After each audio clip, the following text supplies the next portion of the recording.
இந்த மாநாட்டில் பாண்டிச்சேரி முதல்வர் ரங்கசாமி இந்த மாநாட்டை புறக்கணித்திருக்கிறார். விஜயால் புறக்கணிக்க முடியும். இந்த மாநாட்டை புறக்கணித்தால் பாஜக ஒரு பாரதூர விளைவுகளை ஏற்படுத்தும். தாவேகாவிடமிருந்து அப்படியே கார்ப்பரேட் கை போயிடுச்சு. ஆட்சி கட்சி. இப்போ அரசியல் தெரிஞ்ச கருணாநிதியை, அண்ணாதுரை, ஜெயலலிதா போன்றவர்களே டெல்லிக்கு நடுங்கிற பொழுது விஜய் என்ன பண்ணுவார்? விஜய் என்ன செய்வார்? விஜயை மிரட்டுவது டெல்லிக்கு ஒரு பெரிய வேலையல். இயற்கையாகவே சரியான கோலை விஜய். அதிகாரம் வந்துருச்சு, அவ்வளோதான். யாரை வேணாலும் ஜெயிலில் போடலாம், யாரை வேணாலும் என்கவுண்டர் பண்ணலாம், யாரை வேணாலும். ஆனால் தனிப்பட்ட வாழ்க்கையில் இருப்பவர்கள் தான் அரசை நடத்த முடியும். அப்போ இந்த அரசு டெல்லியிலிருந்து இயக்கப்படுகிறது. 2021-26 பல 5 லட்சம் கோடி திருடப்பட்டது. 3 பையில் 36 பையில் நானே எடுத்துறேன். புழல் ஜெயிலில் திமுக காரன் பூரா வச்சுக்கலாம், வேலூர் ஜெயிலில் அதிமுக பூரா வச்சுக்கலாம். அவ்வளவு ஊழல். அப்போ இதெல்லாம் நேரம் வரும்போது நான் இப்போ வைக்கிறேன்னா அரசியலுக்காக மிரட்டலுக்கு பயன்படுத்துகிறாருன்னு தான் இதை எடுத்துக்க வேண்டியது. திண்டுக்கல் குஜிலியம்பாறையில் கம்யூனிஸ்ட்காரன் சிபிஎம் எங்கெங்க இருக்கான்னு உள்துறையிலிருந்து வந்த உத்தரவு. இன்னைக்கு விளக்க சட்டமன்றத்தில் கொடுத்துருக்காங்க. அவங்க மேலே நடவடிக்கை எடுத்துருக்கோன்னு சொல்கிறாங்களே. இல்லை, ஐயாசாமி தாசில்தார் என்ன பண்ணுவார்? உள்துறை அமித்ஷாவை நடவடிக்கை எடுக்க முடியுமா? ஹோம் செக்ரட்டரி நடவடிக்கை எடுக்க முடியுமா? சீஃப் செக்ரட்டரி நடவடிக்கை முடியுமா? கடைசியாக எஸ்பி திருடுவான், ஏட்டையாக சஸ்பெண்ட் பண்ணுவாங்க. 1 லட்சம் முதலீடு, 1 லட்சம் முதலீடுக்கு பத்திரிகையாளரை ஏண்டா அனுமதிக்கு விசாரிச்சா லண்டன்லேருந்து இறக்குமதி செய்த தொழிலதிபர்கள் சொல்லி அந்த துறை செயலாளர் விஜயகுமாரும் அமைச்சர் கீர்த்தனாவும் முதலமைச்சரை ஏமாற்றிருக்கு. கீர்த்தனாவுக்கு ஒரு சிவகாசி தொழிலதிபர் 6 கோடி ரூபாய் வீடு வாங்கி கொடுத்துருக்கான். கீர்த்தனா வழக்க போடு, டாக்குமெண்ட்டோட வர்றேன். வெளிநாட்டில் முதலீடு பண்ணுவதற்கான யோசனையில் கீர்த்தனா சாதாரண பஸ்ஸில் போயிட்டு 6 மணிக்கு மேலே ஜீன்ஸ் பேண்ட்டும் டிஷர்ட்டும் போட்டு பப்படம் உட்காந்து மக்பீர் அடிச்சுட்டு இருந்த கீர்த்தனா இன்னைக்கு வெளிநாட்டு அவருடைய லஞ்ச லாவணித்தை வெளிநாடுகளில் முதலீடு செய்வதன் அளவுக்கு நாலேஜ் வந்து எல்லா மார்வாடியும் வந்துட்டாங்க. சத்யாவில் சுதந்திர தின சூப்பர் ஆஃபர். அனைத்து வீட்டு உபயோக பொருட்களும் மாபெரும் தள்ளுபடி விலையில் வாங்கிடுங்கள். மெரிபா பன்னீர் சோடா. ஐ ட்ரஸ்ட் மெரிபா. ஆச்சி மசாலா. எந்த சமையலும் ருசி தேடும் ரகசியம். 20 ரூபாய். வணக்கங்க. வணக்கம். தென்மாநில மாநாடு 2022 நடந்தது. அதற்கு பிறகு 3 வருஷம் நடக்காத நிலையில் இந்த வருஷம் நடக்குது. உள்துறை அமைச்சர் அமித்ஷா மற்றும் தென்மாநில முதல்வர்கள்லாம் இருக்கிறாங்க. நேற்றைய தினமே முதலமைச்சர் ஜோசப் விஜய் அமித்ஷாவை சந்திச்சிருக்கிறாரு. கையில் ஏதோ கொடுக்குற மாதிரியான புகைப்படங்கள்லாம் வைரலாக இருந்த பார்த்துருப்பீங்க. இப்போது இந்த மாநாட்டில் முதலமைச்சர் பங்கேற்கிறதும் அது குறித்து இதோடைய அரசியல் கணக்கு என்னவாக புரிஞ்சுக்கிறதுங்க? இந்த மாநாட்டில் பாண்டிச்சேரி முதல்வர் ரங்கசாமி இந்த மாநாட்டை புறக்கணித்திருக்கிறார். விஜயால் புறக்கணிக்க முடியாது. ஏன் புறக்கணிக்க முடியாதுன்னா, முதல் முறை ஆட்சிக்கு வந்த இவர்களால் மத்திய அரசாங்கத்தை கொள்கை ரீதியாக காங்கிரஸோடு பயணப்படுகிற இவர்கள் இந்த மாநாட்டை புறக்கணித்தால் பாஜக ஒரு பாரதூர விளைவுகளை ஏற்படுத்தும். ஏன்னா இவர்கள் இந்த தாவேக ஆட்சி இப்போ முழுக்க தாவேகாவிடமிருந்து அப்படியே கார்ப்பரேட் கை போயிடுச்சு. ஆட்சி கட்சி. தாவேகா கொள்கை முடிவுகளை நீங்கள் ஜான் ஆரோக்கியசாமியோ அல்லது புஷி ஆனந்தோ ஆதவ் அர்ஜுனாவோ விஜயோ மற்ற கட்சி நிர்வாகிகளே எடுக்க முடியாத சூழலுக்கு ஆளுங்கட்சி ஆன பிறகு தாவேகா நிலை முழுசாக மாறி போச்சு. எப்படி திமுகவை எதிர்த்து ஆட்சிக்கு வந்ததோ, அதிமுக எப்படி திமுகவோடு நட்பு பாராட்டியதோ, தன்னுடைய அத்தனை வழக்குகளில் தப்பிப்பதற்கு 16-21 அதிமுக ஊழல்கள் அத்தனையும் 21, 26 திமுக ஆட்சியால் காப்பாற்றப்பட்டது. எந்த வழக்கும் போடலை. எல்லாம் நீங்கள் ஒன்று மண்ணா வியாபாரம் செய்ய ஆரம்பித்து விட்டார்கள். உதாரணத்துக்கு அதிமுகவை சேர்ந்த எடப்பாடிக்கு நெருக்கமான டி நகர் சத்யா எந்நேரமும் G2 யார் நம்ம மாப்பிள்ளை சபரீசனுக்கு நெருக்கமான கார்த்திக்கு அவங்க அப்பா மோகன், இவர் இந்நாள் எம்எல்ஏ நின்று தோற்று போயிட்டார் ஆதவர்ஜுனாக்கு எதிராக. அவங்க அப்பா மோகன் எம்எல்ஏவாக இருந்தார். அவர்கள் குடும்பத்துக்கு ரொம்ப நெருக்கம். யார் இந்த டி நகர் சத்யா, எல்லாம் தெலுங்கு நாயுடு லாபி. அப்போது அதன் மூலம் எடப்பாடி தரப்பை பேரம் பேசி எந்த வழக்கும் வராமல் பார்த்து கொண்டார்கள். 5 ஆண்டு காலம் எந்த வழக்கும் அதிமுக மேலே திமுக போடவே இல்லை. அறப்போர் இயக்க ஜெயராம 5 லட்சம் கோடி ஊழல் நடந்திருக்குன்னு 250 வழக்கை உள்துறையில் போட்டு வச்சிருந்தார். ஒரு வழக்குக்கும் விஜிலன்ஸ் லஞ்ச ஒழிப்புத்துறை திமுக கட்டுப்படுத்தி அதை ஒன்றுமே இல்லாமல் பண்ணிச்சு. அதனால தான் அதிமுக மக்கள் தூக்கி வீசிட்டான். திமுக ஊழல் கட்சி, திமுக மீது கடுமையான நடவடிக்கை எடுக்கணும்னு பார்த்தா திமுகவோட அதிகாரத்தில் இருந்த அத்தனை பேரும் இப்போ தாவேக்காவை பயன்படுத்தி கொள்கிறான். சேகர் ரெட்டி வீட்டுக்கு விஜய் திருமணத்துக்கு போகிறார். சேகர் ரெட்டி திமுக அதிமுக 2 பேரையும் ஆட்சி காலத்தில் அதிமுக ஆட்சி காலத்தில் 5000 கோடி, திமுக ஆட்சி காலத்தில் 5000 கோடி, 10,000 கோடி மணல் திருடன், பெரிய திருடன் சேகர் ரெட்டி. சேகர் ரெட்டியை இப்போ உதய்க்கு நெருக்கமான ஒரு கார்ப்பரேட் முதலாளி விஷ்ணு ரெட்டி. விஷ்ணு ரெட்டி பொண்டாட்டி புருஷன் 2 பேருமே விஜய்க்கு ரொம்ப நெருக்கமானவர்கள். இவர் வீடு கட்டுறதுக்கு முந்தி பனையூரில் வீடு கட்டுறதுக்கு முந்தைய 10 ஏக்கராவில் வீடு கட்டியவர் தான் விஷ்ணு ரெட்டி குடும்பம். ஆந்திராவில் குவாரி, தெலுங்கானாவில் குவாரி, கர்நாடகாவில் குவாரி, ஒரு 50 வழக்கு நிலுவையில் இருக்குது. இந்த தகுதி பத்தாதா? வீட்டுக்கு 5 ரோல்ஸ் ராய்ஸ் கார், ஹைதராபாத்தில் 5 கார் நிற்கும், சென்னையில் 5 நிற்கும், சார்ட்டர் ஃப்ளைட் நிற்கும். அப்போது இவர்கள் தான் இப்போ விஜயை முழு கட்டுப்பாட்டில் வச்சுருக்காங்க. சேகர் ரெட்டி வீட்டுக்கு போனால் சேகர் ரெட்டி வீட்டுக்கு போவார். G2 பாலா வீட்டுக்கு போனால் பாலா வீட்டுக்கு போவார். எங்கே போக சொல்கிறாங்களோ அந்த விஷ்ணு ரெட்டி கும்பல் அங்கே விஜய் இருப்பார். இப்போ நிறுவனம் கூட சொல்றாங்க போல, G2 நிறுவனம் கூட முந்தைய ஆட்சியில் கட்டி இப்போதான் சீக்கிரம் எல்லாமே நடக்குதுன்னு சொல்றாரு. ஆமாம். அப்போ விஜயுடைய அந்த ஆட்சி அதிகாரம் இப்போ யார் கட்டுப்பாட்டில் இருக்குது? முழுக்க முழுக்க அனில் ரெட்டி. யார் அனில் ரெட்டினா ஜெகன்மோகன் ரெட்டி, தெலுங்கானா முதலமைச்சருடைய சொந்த தம்பி, சித்தப்பா பையன். அவர் இப்போ தமிழ்நாட்டில் தான் வியாபாரம். தமிழ்நாட்டில் தான் முட்டா பையன் மொத்தமாக இருக்கிற நாடு. குவாரி பூரா இப்போ அவன் கண்ட்ரோலில் போயிடும், மணல் பூரா அவன் கண்ட்ரோலில், லிக்கர் பூரா அவன் கண்ட்ரோலில். மேஜர் வருமானம் இதுதான் அந்த நாட்டில். மணல், சவுடு மணல் எல்லாம் ஒன்று. 2வது லிக்கர், சாராய வியாபாரம். எது அதிகமாக ரியல் எஸ்டேட்டு, குவாரி எல்லாம் இப்போ எங்கே போயிடுச்சு. போன பீரியடில் முழுக்க முழுக்க ஏவா வேலு நாயுடு கட்டுப்பாட்டில் இருந்தது. இப்போ G2 உட்பட அத்தனை நாயுடுகளும் இப்போ ரெட்டி கட்டுப்பாட்டுக்கு போயிட்டான். இதை உண்மையாகவே தாவேக்க ஆட்சின்னு சொல்கிறதா இல்லை ரெட்டியார் ஆட்சின்னு சொல்கிறதா? இப்போ நான் சாதியை சொல்ல விரும்பலை, இது ஒரு கார்ப்பரேட்டாக மாறி போச்சு. ஒரு சரிங்க, நேற்று சட்டமன்றத்தில் முதலமைச்சர் விஜய் சொல்கிறாரு, ஏற்கனவே நிதியமைச்சர் சொல்லும்போது 3 ஃபைல்கள் என்னுடைய அறையில் இருக்குது அப்படின்னு சொன்னார். அவர் ஏதோ போகிற போக்கிலலாம் சொல்லலை, உண்மையாகவே 3 ஃபைல் இருக்குது, தேவையான நேரத்தில் நடவடிக்கை எடுப்போம் அப்படின்னு சொல்லி ஒரு மிரட்டலாக புரிஞ்சுக்கிறதா? இதை எப்படி புரிஞ்சுக்கிறதுங்க? இந்த இல்லைங்க, ஒரு போலீஸ்காரன் திருடனை பார்த்தா தேவைப்படும் போது உன்னை பிடிக்கிறேன், திருடிட்டு ஓடுறான், அவனை போலீஸ் என்ன சொல்கிறாரு? நேரம் வரும் பிடிக்கிறேன். இதுதான் விஜய் பதில் திமுக ஆட்சி மேலே. எப்போ திருடிட்டு ஓடுறான், பொருளை திருடிட்டு ஓடிக்கொண்டே இருக்கிறான். ஏட்டையா என்ன சொல்கிறார்? குச்சியை வச்சுட்டு எப்போ தேவையோ அப்போ பிடிச்சிக்கிறேன், அது வரைக்கும் திருடிக்கிட்டே இருக்கு. அப்படி தான் எடுத்துக்க முடியாது. உங்கள் மேசையில் எதுக்கு கோப்பு வருது? நடவடிக்கை எடுப்பதற்காக முதலமைச்சர் டேபிளுக்கு அந்த கோப்பு வருது. நான் தேவைப்படும் போது எடுப்பேன் அப்படின்னா இவருக்கு ஆட்சி, அதிகாரம், சட்டம், ஜனநாயகம் எதுவுமே தெரியல. அதிகாரி எதை சொல்லுகிறானோ அதை செய்கிற ஒரு பொம்மையாக தான் இருக்கார்.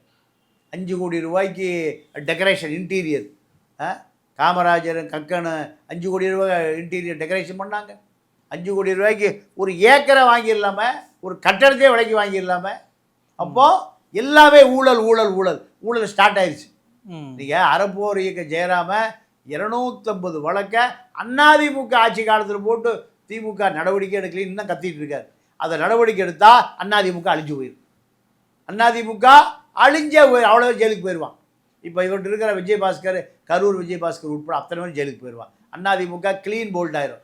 2021-26 பல 5 லட்சம் கோடி திருடப்பட்டது. 3 பையில் 36 பையில் நானே எடுத்துறேன். 36 பையில் நான் எடுத்துறேன். திமுக ஆட்சி அத்தனை பேர் ஜெயிலுக்கு போயிடுவான். புழல் ஜெயிலில் திமுக காரன் பூரா வச்சுக்கலாம், வேலூர் ஜெயிலில் அதிமுக காரன் பூரா வச்சுக்கலாம். அவ்வளவு ஊழல். அப்போ இதெல்லாம் நேரம் வரும்போது நான் இப்போ வைக்கிறேன்னா அரசியலுக்காக மிரட்டலுக்கு பயன்படுத்துகிறாருன்னு தான் இதை எடுத்துக்கொண்டிருந்தார். இவருக்கு ஊழலை தொடர ஆரம்பிச்சிட்டாங்க தாவேக்காவும். நீங்கள் இப்போ அமைச்சர் விஜய், தமிழன், பார்த்திபன் சேலம் அமைச்சர் 400 ஆம்னி பஸ்ஸுக்கு லஞ்சம் வாங்கியிருக்கார். இப்போ ஆம்னி பஸ் முதலாளிகள் சங்கம் என்ன சொல்கிறான், அமைச்சர்கிட்ட பேசியாச்சு, நம்ம எவ்வளோ வேணாலும் பயண டிக்கெட்டை எவ்வளோ வேணாலும் உயர்த்திக்கலாம், அரசை நிர்ணயம் பண்ணுவதா இல்லை ஆம்னி பஸ் முதலாளிகள் நிர்ணயம் பண்ணுவதா பயண கட்டணத்தை? அரசு நிர்ணயம் பண்ணால் மக்களுக்கு சலுகை இருக்கும். ஆம்னி பஸ் முதலாளி நிர்ணயம் பண்ணான்னா மக்கள்கிட்ட கொள்ளையடிப்பான். அதுக்கு தானே அரசுங்கிற அமைப்பு. அப்போது ஊழல். அதே போல் நீர்வளத்துறையில் ஊழல், அதிகாரி மாற்றத்துக்கு ஊழல். தொழில்துறை அமைச்சர் கீர்த்தனா, நீங்கள் திமுக ஆட்சி காலத்தில் போடப்பட்ட குழு தான் கீர்த்தனாவை இப்போ வேலை வாங்குது. எந்த தொழிலதிபரை சந்திப்பது? நீங்கள் 1 லட்சம் முதலீடு, 1 லட்சம் முதலீடுக்கு பத்திரிக்கையாளரை ஏண்டா அனுமதிக்கல இப்போ விசாரித்தா சவுகார்பேட்டை மார்வாடிகளை பூரா கோட்டு கீட்டு டை கட்டி எல்லாம் தான்சானியாவிலிருந்து, பிரான்சிலிருந்து, லண்டன்லேருந்து இறக்குமதி செய்த தொழிலதிபர்கள்னு சொல்லி அந்த துறை செயலாளர் விஜயகுமாரும் அமைச்சர் கீர்த்தனாவும் முதலமைச்சரை ஏமாற்றிருக்காங்க. அத்தனை பேர் சவுகார்பேட்டையில் வட்டி கொடுக்குற மார்வாடி எல்லாம் காலையில் 1 கிலோ ஜாங்கிரி தின்னுட்டு சொத புத்தம் இருப்பான்ல மார்வாடி, நடக்க முடியாமல் இருப்பான். அவனுங்களை பூரா கோட்டை தைச்சி போட்டு எல்லாம் தொழிலதிபர்களாம். எல்லாம் அங்கே லாவாதேவி தொழில் பண்ணிகிட்டு இருப்பான், கடத்தல் பண்ணிகிட்டு இருப்பான். ஹார்பரில் 1 கோடி ரூபாய் சரக்கு வந்ததுன்னா 25 லட்ச ரூபாய் தான் கணக்கு காமிச்சு 75 லட்ச ரூபாயை டேக்ஸ் ஏமாற்றுவான். ஒரு நாளைக்கு எனக்கு தெரிஞ்சு 5000 கண்டெய்னர் சென்னை ஹார்பரில் மட்டும் இறங்குது. அவ்வளோ மார்வாடிக்கு தான் இறங்குது. அந்த மார்வாடியை பூரா பிரபல தொழிலதிபர், வெளிநாட்டு தொழிலதிபர், லண்டன்லேருந்து வந்தார், லக்சம்பர்லேருந்து வந்தார், பிரான்ஸ் அப்படின்னு சொல்லி முதலமைச்சரை ஏமாற்றிருக்காங்க. யார்? கீர்த்தனாவும் விஜயகுமார் ஐஏஎஸ் 2 பேரும். இப்போ விஜயகுமார் ஐஏஎஸ்க்கு மாற்றல் உறுதி, முதலமைச்சருக்கே பெப்ப சரி காமிங்க. அந்த 1 லட்சம் முதலீடு வந்தால் தொழிலதிபர்களை பார்க்கணும். ஏன் போட்டாவல்ல, ஏன் பத்திரிக்கையாளர் கொடுக்கல? மார்வாடி பூரா கோட்டை இங்கே கல்வி கொடுத்துட்டு அவன் போயிட்டான். வெள்ளை பைஜாமா குருதாவை போட்டு போயிட்டான். அப்போது இந்த அரசை ஏமாற்ற ஆரம்பிச்சிருச்சு. ஊடகங்கள் பூரா கோடி கோடியாக விளம்பரம் அள்ளி கொடுக்கறதுனால இந்தியா டுடே கூட முதலமைச்சர் தான் தொடங்கி இருக்கிறார். அப்போ இந்த பயில அத்தனை பேரும் உண்மையை சொல்லுவதற்கு, உண்மையை எப்படி திமுக ஆட்சி காலத்தில் ஹிண்ட்ராம் ஜென்ராம் உட்பட அத்தனை பேர் விலைக்கு வாங்கப்பட்டான். இப்போ அதே ஃபார்முலா, அத்தனை பேரும் விலைக்கு வாங்கப்பட்டான். கோடி கோடியாக விளம்பரம், எல்லாத்துலேயும் பக்கமாக விஜய் விளம்பரம். இப்போ முடிஞ்சு போச்சு. மக்களுக்கு எந்த உண்மையும் போய் சேராது. 1792 பேர் ஹிந்தி கண்டக்டர் வந்தாலும் மக்களுக்கு போய் சேராது. திண்டுக்கல் குஜிலியம்பாறையில் கம்யூனிஸ்ட்காரன் சிபிஎம் எங்கெங்கே இருக்கான்னு உள்துறையிலிருந்து வந்த உத்தரவு. இன்னைக்கு விளக்க சட்டமன்றத்தில் கொடுத்துருக்காங்க, அவங்க நடவடிக்கை எடுத்திருக்கோன்னு சொல்கிறாங்களே. இல்லை ஐயாசாமி தாசில்தார் என்ன பண்ணுவார்? உள்துறை அமித்ஷாவை நடவடிக்கை எடுக்க முடியுமா? ஹோம் செக்ரட்டரி நடவடிக்கை எடுக்க முடியுமா? சீஃப் செக்ரட்டரி நடவடிக்கை முடியுமா? கடைசியாக எஸ்பி திருடுவான், ஏட்டையாக சஸ்பெண்ட் பண்ணுவானுங்க. எஸ்பிக்கு லஞ்சம் யார் வாங்கிட்டு வருவா? ஏட்டையா பையில் வாங்கிட்டு வருவார். போய் அங்கே ஒரு பை தருவாங்க, வாங்கிட்டு வானா பையில் வாங்கிட்டு வருவார். ஏட்டையா கையை கடவுமாக லஞ்சம் வாங்கும்போது பிடிப்பட்டார். இதுதான் கதை. டாக்டரு மருந்து எடுத்து விற்றுருப்பான், அங்கே இருக்க அட்டண்டரே ஜெயிலுக்கு போயிடுவான். இதுதான் கதை. அப்போ விரிவான விசாரணை நடக்கணும். விசாரணை மேலே வேலையே போகாது. எதுக்காக இது பண்ணுறாங்க? கம்யூனிஸ்ட் கட்சி இருக்கக்கூடாது. ஆர்எஸ்எஸ் கொள்கை அதுதானே. எப்படி சச்சிதானந்தாங்க ஜெயிக்கிறார் திண்டுக்கல்ல? சுப்பராய் எப்படி ஜெயிக்கிறார்? இதை நீ வர்ற காலத்தில் ஒரு கம்யூனிஸ்ட் கூட உள்ளே வந்துடக்கூடாது. ஆர்எஸ்எஸ்னுடைய 5 கொள்கைகளில் கம்யூனிஸ்டத்தை ஒழிக்கணும், தலித்தை ஒழிக்கணும், சிறுபான்மை கிறிஸ்தவ முஸ்லீம் இருக்கக்கூடாது, தேசியவாதிகள் இருக்கக்கூடாது. இதுதான் 5 கொள்கை ஆர்எஸ்எஸ் கொள்கை. 5 கம்யூனிஸ்ட் முதல்ல ஒழிச்சிடணும். அதுதான் இப்போ மிஞ்சி இருக்கு. 4 தான் இருக்குது. அதையும் ஒழிக்கணும். அவ்வளோ அலர்ட்டாக இருக்கு ஆர்எஸ்எஸ். இங்கே மக்கள் அலர்ட்டாக இல்லை. அதுதான் இப்போ தமிழ்நாட்டில் அரசியல். சரி, மாணவர்கள் போராட்டம் செய்யக்கூடாது, கருப்பாம்பூச்சி போன்ற இந்த கிளர்ச்சிகள்லாம் கல்லூரி மாணவர்கள் பள்ளி மாணவர்கள்லாம் பயன்படுத்தக்கூடாது அப்படின்னு சொல்லி ஒரு அறிக்கை வருது. உடனடியாக பல எதிர்ப்புகள் வந்த அப்புறம் பின்வாங்குறாங்க. இந்த அறிக்கை எதை காட்டுதுங்க? இந்த அறிக்கை டெல்லியிலேருந்து வருது, உள்துறை அமைச்சகத்திலேருந்து வருது. இது அப்படியே அவன் எடுத்துக்குவான். திமுக ஆட்சி காலத்தில் அப்படி தான். டெல்லியிலேருந்து என்ன உத்தரவு வந்தாலும் இவன் திருடுறதை அவன் அனுமதிக்கிறான்ல. இந்த திமுக திருட்டு பயலுக அலிபாபா 40 திருடர்கள் திருடுறதை அவன் அனுமதிக்கிறான்ல. அதனால் இப்போ பாஜக என்ன சொல்லுது அப்படியே கேட்டுக்குவோம். அது யார் ஆட்சியில் இருந்தாலும் சரி. காங்கிரஸ் ஆட்சி காலத்தில் தான் மாநிலத்தில் இருந்த கல்விக் கொள்கையை எடுத்துகிட்டு போனான் 42வது திருத்தம். அப்போ காங்கிரஸ் ஆட்சி தான். எவன் ஆட்சிக்கு வந்தாலும் பெரியார் சொல்லுகிறதை போல இங்கே இது நாடு இல்லை, கடும் விலங்குகள் வாழுகிற காடு. பாப்பா எங்கெங்கே இருக்கானோ அவன் அவ்வளவு தமிழர்களை மட்டும் சிறுபான்மை தமிழர்களையும் வஞ்சிப்பது தான் அவன் கொள்கை. அது பாஜக வந்தானே காங்கிரஸ் வந்தானே, ரெண்டும் ஒரே பாஸ் தான். இப்போ அதே தான் இப்போ நடக்குது. முழுக்க முழுக்க தமிழாசிரியர்கள் பட்டய படிப்பை டெல்லியிலேருந்து சொல்கிறான், எடுத்துட்றான். டெல்லியிலேருந்து என்ன சொல்கிறானோ அப்படியே செய்வான். காரணம் காவிரி வழக்கையே வாபஸ் வாங்கின கருணாநிதி இதை விடவா துரோகம் பண்ணணும்?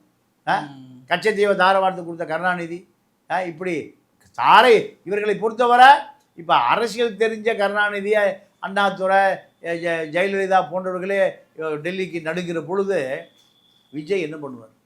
விஜய் என்ன செய்வார்? விஜயை மிரட்டுவது டெல்லிக்கு ஒரு பெரிய வேலையே இல்லை. இயற்கையாகவே சரியான கோலை விஜய். அதிகாரம் வந்துருச்சு, அவ்வளோதான். யாரை வேணாலும் ஜெயிலில் போடலாம், யாரை வேணாலும் என்கவுண்டர் பண்ணலாம், யாரை வேணாலும் தூக்கில் போடலாம். ஆனால் தனிப்பட்ட வாழ்க்கையில் இருப்பவர்கள் தான் அரசை நடத்த முடியும். அப்போது இந்த அரசு டெல்லியிலிருந்து இயக்கப்படுகிறது. தற்காலிகமாக காங்கிரஸோடு கூட்டு சேர்ந்து காங்கிரஸ் கர்நாடகாவில் செய்கிற அத்தனை வேலையும் இந்த அரசு தட்டி காட்பதே இல்லை. காங்கிரஸ்காரனை சிதம்பரம் தான் சுப்ரீம் கோர்ட்டில் வழக்கு நடத்துவதற்கு போட்டிருக்கு. அவர் காங்கிரஸுக்கு ஆதரவாக இருப்பாரா, இங்கே தாவேக்காக்கு ஆதரவாக இருப்பாரா, இல்லை தமிழகத்துக்கு ஆதரவாக இருப்பாரா? கண்டிப்பாக காங்கிரஸுக்கு தான் ஆதரவாக இருப்பார். இப்படி தப்பும் தவறும் குற்றமும் குற்றுயிருமாக தாவேக்க அரசு தொடர்ந்து கொண்டு இருக்கு.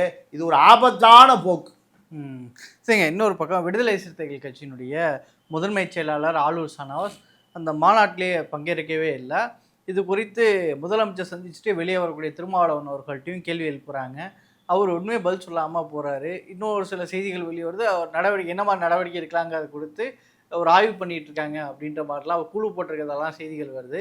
இப்போ ஷானவாஸ் மாநாட்டில் பங்கேற்காததும் திருமாவளவனுடைய மலுப்பலும் எதை காட்டுதுங்க? இல்லைங்க, ஆளூர் ஷானவாஸை காம்ப்ரமைஸ் பண்ணுறதுக்கு தான் அவருக்கு முதன்மை செயலாளர் ராத்திரி 12 மணிக்கு அறிவித்தார். அவர் அதை அவர் ஏற்றுக்கவே இல்லை. அந்த விருது வழங்கும் விழாவுக்கு போகிறாரு, அவருக்கு அங்கே மரியாதை இல்லை. அப்போ அதுக்கு பிறகு நமக்கு இந்த விசிகா சரியாக வராதுன்னு அவர் திமுக பக்கமே போயிட்டார். திமுக பக்கம் போய் இப்போ என்ன சொல்கிறாரு? டாக்டர் கலைஞர் வாழ்க இப்படி சொன்ன எங்களால் விஜய் வாழ்கன்னு சொல்ல முடியாது. கலைஞரை நாங்கள் வைத்து பார்த்த உயரத்தில் விஜயை நாங்கள் வைத்து பார்க்க முடியாது. இது பாஜகவுடைய பி டீம் இப்படி தான் நாங்கள் சொன்னோம். இப்போ அதே தான் தொடருது. மாற்றி பேச முடியாது. அப்போது அவர் என்ன நினைக்கிறாரு? வாரியம் கிடைத்தால் மாற்றி பேசுவார். வாரியம் கிடைக்கல. வாரியம் கிடைக்கலன்னு நிலை வந்த பிறகு அவர் விசிகாவாக இல்லை, திமுகவாக இருக்கார். அவரை பார்த்து திரும்ப பயப்படுறாரு. ஏன் பயப்படுறாரு? தேர்தல் காலத்தில் நடந்த தேர்தல் நிதி பொட்டி போனது, எத்தனை கோடி போனது, எங்கே போனது, எப்படி போனது, யார் வழியாக போனது, அதை யார் வாங்கியது, இப்போ அது எங்கே இருக்குது, எல்லாம் யாருக்கு தெரியும்? ஆளூர் ஷானவாஸுக்கு தெரியும். இதை சமரசம் பண்ணுவதற்கு தான் திரும்ப அவர் எத்தனை அடி அடித்தாலும் வலிக்கவே இல்லைப்பா. வடிவேல் சொல்கிற கதை தான். இப்போ ஆளூர் ஷானவாஸ் திருமாவை கண்டு பயப்படவே இல்லை. திருமா தான் ஆளூர் ஷானவாஸ் கண்டு பயப்படுறது. ஏன் நடவடிக்கை இன்னைக்கு வரைக்கும் எடுக்கல? ஒரு பெரிய மாநாடு கட்சியில் ஒரு முறை வச்சுருக்காங்க. தலித் அல்லாதவர்கள் கட்சி பொறுப்புகளில் இருக்கும்போது அவங்க உடனடியாக நடவடிக்கை எடுக்கக்கூடாதுன்னு அவங்க ஒரு பலகட்ட பேச்சுவார்த்தை பண்ணுற மாதிரி வச்சுருந்து ஆதவ அர்ஜுனா விஷயத்துலேயுமே நம்ம பார்த்தோம். இப்படி இருக்கும்போது இதுக்கு நம்ம ஒரு கதைகளை சொல்வது சரியாக இருக்குமா? ஆமாம், எல்லா கதை தான். அவர் இன்னும் 6 மாதம் திமுகவிலே இருப்பார், விசிகா பேசிகிட்டே இருப்பார். இதை கதையாகவே முடிச்சுக்கும். கதை தான், 100% கதை தான்.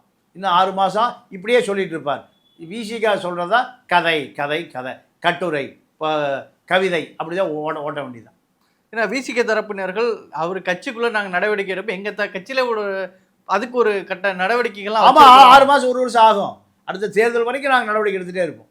அது வரைக்கும் அவர் திமுக இந்த கட்சியை அடிச்சுட்டே இருப்பார். ஏன்னா இது வந்து ஒரு தலித் கட்சிங்கிற ஒரு பார்வை வந்துடும். தலித் அல்லாதவர்கள் கட்சியில் இருக்க முடியாது. ஆமாங்க, அதுதான். நீங்கள் அதனால் இவர் ஆளூர் ஷானவாஸ் குப்பைகளை சேர வாரி வீசிட்டே இருக்கணும். அதுதான் தலித் கட்சி. நான் தலித்துக்கான தகுதி. குப்பையை வீசிட்டே இருங்க, சகதியை வீசிட்டே இருங்க, எல்லா சாக்கடை வீசிட்டே இருங்க. நாங்கள் ஒரு குழு போட்டு ஆராய்ச்சி பண்ணி ஒரு 6 வருஷமும் அடுத்த தேர்தல் 5 வருஷம் வரை நாங்கள் குழுவிலேயே விசாரிச்சுட்டே இருப்போம். அதுதான் சரி, அதுதான் சரியான பார்வை, அதுதான் ஜனநாயகம். இல்லை, ஏன்னா ஏற்கனவே விக்ரமன் ஒருத்தர் வந்தார், கட்சியுடைய மிக முக்கியமாக மாறி வளர்ந்து வந்தார். அப்புறம் ஆதவ அர்ஜுனா வந்தார், இப்போ ஷானவாஸ். இடி அந்த கட்சி மேலே ஒரு புள்ளி வந்துடாதா? ஒரு தலித் கண்டிப்பாக புள்ளி வந்துடும். அதனால் ஆளூர் ஷானவாஸ் ஒரு 5 வருடம் அவருக்கு அவகாசம் கொடுத்தீங்கன்னா இன்னும் பல ரகசியங்களை சொல்கிறது மிரட்டிகிட்டே இருப்பார்.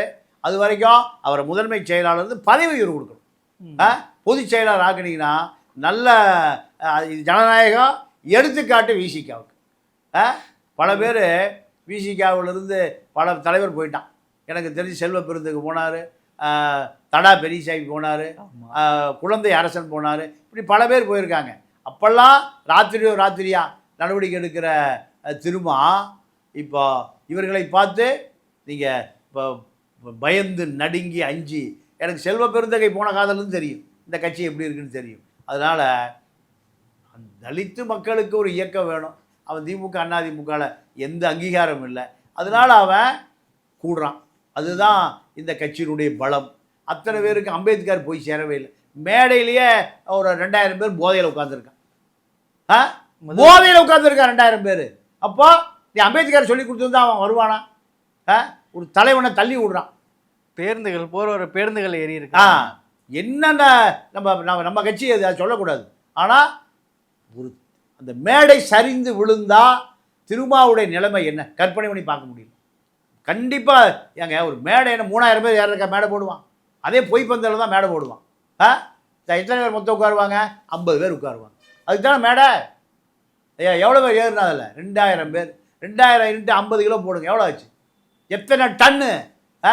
அப்போது மேடை ஆட ஆரம்பிச்சிருச்சு. மேடை சரிஞ்சு விழுந்து அது மேலே இவர் மேலே விழுந்து இவருக்கு மூச்சு நடக்கக்கூடாதுன்னு வச்சுங்க. அப்படி நடந்தால் அப்போ அதுக்கான இது காட்டிடுச்சுல்ல. அப்போ நீங்கள் கட்சி நடத்தவும் தெரியல. 2ஆம் கட்ட தலைவர்கள் அந்த கட்சியை கட்டுப்படுத்துவதற்கு யாருமே இல்லை. எல்லாம் 2ஆம் கட்ட தலைவர்களை பூரா அவன் தொண்டை என்ன நினைக்கிறான்? இவனுக்கு பூரா எலும்பு துண்டுன்னு நினைக்கிறான். திமுக எலும்பு துண்டு, இப்போ தாவேக்கா எலும்பு துண்டுன்னு நினைக்கிறான். அதனால் எல்லா கட்சியும் 2ஆம் கட்ட தலைவர்கள் தொண்டனை அப்படியே கட்டுப்படுத்துவான்.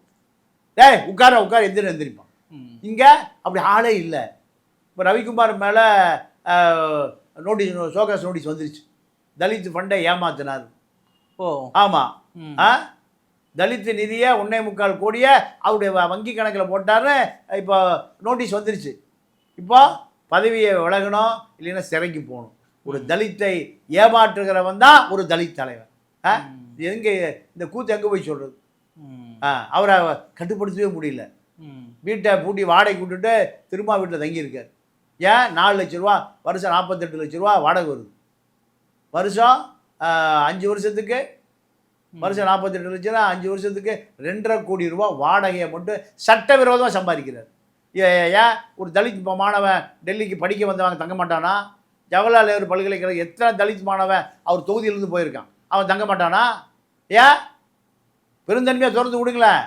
வாடகைக்கு விடுற நீங்கள் எப்படி தலித் தலைவன் உங்களை இந்த மக்கள் எப்படி ஏற்றுக்கிட்டான்? உங்களை பொறுத்த வரைக்கும் நீங்கள் எல்லாம் தலித் விரோதிகள். தலித் மக்களுக்கு நீங்கள் ஏறக்குறைய பார்த்தீங்கன்னா கொடுத்த அத்தனை நிதிகளும் முறைகேடாக பயன்படுத்தப்படுது. என்னைக்காவது பாராளுமன்ற சட்டமன்றத்தில் கனடா பண்ணியிருக்கீங்களா? பண்ணவே இல்லையே. தாய்மாமஞ்சீர் தாட்கோ ஃபண்டு, மாமஞ்சீர் தாட்கோ ஃபண்டு, புலிகள் காப்பகத்துக்கு ஏதோ ஃபண்டு வேணுமா தாட்கோ ஃபண்டு, எல்லாம் ரெக்கார்டாக இருக்குது. மாணவர் லண்டனில் போய் அம்பேத்கர் உயர்கல்வி படிக்கிறான், போகவே முடியல. போடுறாரு ஏன் மேற்படிப்புக்கு பணம் வரலன்னு. யார் அனுப்பணும்? கார் 250 கோடி ரூபாய் கார் தேவையா? 250 கோடி ரூபாய்க்கு கார், யார் கார் இல்லை? உதயநிதி கார் இல்லையா? ஐப்பெரிய திமுக அண்ணா திமுக அத்தனை பேருக்கு கார் இருக்குது. சரி, இதில் 108 பேரில் 108 பேரும் நீங்கள் விஜய், புஷி, ஆதவர்ஜுனா, இப்படி அமைச்சர்கள் 35 பேர் கார் இல்லையா? மீதி 75 பேரும் இன்னைக்கு ஸ்டேட்டஸ் படி ஆளுக்கு 5 கோடி ரூபாய்க்கு சொத்து வந்துருச்சு. கீர்த்தனாவுக்கு ஒரு சிவகாசி தொழிலதிபர் 6 கோடி ரூபாய்க்கு வீடு வாங்கி கொடுத்துருக்கான். கீர்த்தனா வழக்க போடு, டாக்குமெண்ட்டோட வர்றேன். வெளிநாட்டில் முதலீடு பண்ணுவதற்கான யோசனையில் இப்போ கீர்த்தனா இருக்குது. சாதாரண பஸ்ஸில் போயிட்டு 6 மணிக்கு மேலே ஜீன்ஸ் பேண்ட்டும் டிஷர்ட்டும் போட்டு பப்படம் உட்காந்து மக்பீர் அடிச்சுட்டு இருந்த கீர்த்தனா இன்னைக்கு வெளிநாட்டு அவருடைய லஞ்ச லாவணித்தை வெளிநாடுகளில் முதலீடு செய்வதன் அளவுக்கு நாலேஜ் வந்துருச்சு. எல்லா மார்வாடியும் வந்துட்டாங்க. எல்லா மார்வாடி எங்கே இருக்கான்? அமைச்சர் ஒரு அறையில் இருக்கான். மார்வாடிக்கு அமைச்சர் ரூமில் என்ன வேலை? இப்படி லஞ்சம், ஊழல், எல்லாம் தலித்து ஃபண்டுகளை, தாழ்த்தப்பட்டவனுக்கு ஒதுக்கப்பட்ட நிதியை எடுத்து முறைகேடு பண்ணுறான். கேட்க நாதி இல்லை. விசிகா எத்தனை போராட்டத்தை பண்ணுறீங்க? கண்ணுக்கு முன்னாடியே தெரியுதே. தாட்கோ ஃபண்டு திருடப்படுவது கண்ணுக்கு முன்னாடி தெரியுது. 7000 வீடு காலனி வீடு இடிஞ்சு விழுகிற நிலையில் இருக்குது. 350 ஸ்கொயர் ஃபீட்டில் தலித்துக்கு வீடு கட்டுறாங்க. ஒரு பொண்டாட்டி புள்ள குழந்தை குட்டி 350 ஸ்கொயர் ஃபீட்டில் நெஞ்சில் ஈர வேண்டாம். ஸ்டாலின் நோட்டு இருக்கிற நாய் கூட இதை விட பெரிய அறையில் இருக்க. இதுக்கு என்ன போராட்டம் பண்ணீங்க? விசிகா எத்தனை போராட்டம், எத்தனை அதிகாரியை நீங்கள் போய் பார்த்தீங்க? இது மக்களுக்கு கொண்டு போனால் நாளைக்கு அது 350 ஸ்கொயர் ஃபீட் 550 ஸ்கொயர் ஃபீட்டாக மாறாதா? நீ கட்சி ஆரம்பிச்சு 25 வருஷம் ஆச்சு, என்ன பண்ணீங்க? ரவிக்குமார் கோடிக்கணக்காக சம்பாதிக்கிறக்கு அந்த கட்சி, சிந்தனை செல்வம் 2 பொண்டாட்டி ஒரே வீட்டில் வச்சுருக்கிறக்கு அந்த கட்சி, எவ்வளோ அயோக்கியத்தனம். கேகே நகரில் ஒரு வீடு, சின்ன வீடு ரவிக்குமாருக்கு. இதெல்லாம் தலித்து மக்களுக்கு பெரும் துரோகம். வெறும் எஸ்எஸ் பாலாஜிக்கு எத்தனை கோடி ரூபா சொத்து இருக்குது? எஸ்எஸ் பாலாஜி பொண்டாடி திருமாவை போட்டு லெஃப்ட் ரைட் வாங்கிட்டு இருக்கு. இப்படி பெரிய real estate broker Panaiyur Babu பல கோடி வச்சுட்டு போய் திமுக போய் சேர்ந்தார். இப்படி எல்லா தலித்த அரசியல தலித்துக்கு விரோதமாக இருக்கு. இதுக்கே தலித் அடையாளம். ஆதி திராவிடர்ங்கிறது ஆதி திராவிடர்களுக்கு மட்டுமே அவருடைய நலனுக்காகவே செயல்படுகிற இலாக்காது. இப்போ சமூக நீதியாக போச்சு. ஏன்னா அது வன்னியர்களுக்கு சமூக நீதி அதுக்கு அங்கே கிடைக்குமா? நாடார்களுக்கு சமூக நீதி கிடைக்குமா? யாரை ஏமாத்துறீங்க? பேர் சமூக நீதி, அங்கே தலித்துக்களுக்கே நீதி இல்லை. தலித்து மாணவன் மலேசியாவிலேருந்து விரட்டி விட்டான், லண்டனுக்கு போனவன் துரத்தி விரட்டி விட்டான். போன வருஷம் படித்தவனுக்கு இந்த வருஷம் பணம் கட்டலை. இதெல்லாம் சுப்பையான ஒரு ஐஏஎஸ் அதிகாரி இருக்கார், திருடி கொடுப்பது. லட்சுமி பிரியா அந்த அம்மா ஒரு தலித்து அதிகாரி, தாட்கோ ஃபண்ட் அப்படியே திருடுவதற்கு அந்த அம்மா தான் காரணம். இப்படி இதை கண்காணிப்பதற்கு தலித்து இயக்கம், தலித்து அமைப்பு இல்லை. காரணம் இவர்கள் தங்களை மட்டும் வளப்படுத்தி கொள்வதற்கான சூழலை உருவாக்குவது தான் இவர்களுடைய நோக்கம். சரிங்க, பல்வேறு விஷயங்களை பயன்படுத்தி கருத்தை நடத்தும். நன்றி. நன்றி, வணக்கம். சத்யாவில் சுதந்திர தின சூப்பர் ஆஃபர். அனைத்து வீட்டு உபயோக பொருட்களும் மாபெரும் தள்ளுபடி விலையில் வாங்கிடுங்கள். மெரிபா பன்னீர் சோடா, ஐ ட்ரஸ்ட் மெரிபா. ஆச்சி மசாலா, எந்த சமையலும் ருசி தேடும் ரகசியம் 20 ரூபாய்.